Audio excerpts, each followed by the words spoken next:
महायुती आणि मवियामध्ये चढाओढ सुरू असं सत्यजित तांबेंनी म्हटलंय।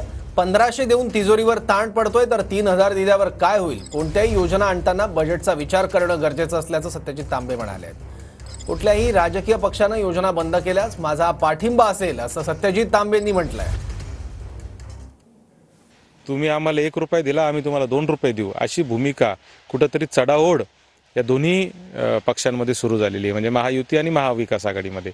आणि म्हणून त्याचाच भाग म्हणून आपण पाहतो की 1,500 दिल्यावर राऊत साहेबांनी सांगितलं 3000 देऊ, आता परत सीएम साहेब म्हणतायत की आम्ही पण 3000 रुपये देऊ। म्हणजे मला असं वाटतं की 42,000 कोटी रुपयाचं 1,500 रुपये देऊनच आता ताण आपल्या तिजोरीवर पडतोय। उद्या जर 3, 4, 1000, 5000 जर देण्याची जर लाडकी बहीण योजना आणली तर किती मोठा ताण पडणार आहे याचं म्हणजे विचार न केलेलाच बरा। ही वस्तुस्थिती आहे की कुठल्याही योजना कोणत्याही पक्षाचं सरकार आणत असताना बजेटचा विचार करणं अत्यंत गरजेचं आहे। परंतु आज दुर्दैव असं आहे की कोणत्याच पक्षाच्या जाहीरनाम्यामध्ये आम्ही हे बंद करू असं नाही आहे। म्हणजे आपण जर पाहिलं तर कुठलाच राजकीय पक्ष हा या भूमिकेच्या विरोधात नाही आहे। किंबहुना फुकटची सवय लावणं मला असं वाटतं की ही अतिशय चुकीची सवय आपण आपल्या लोकांना लावतोय।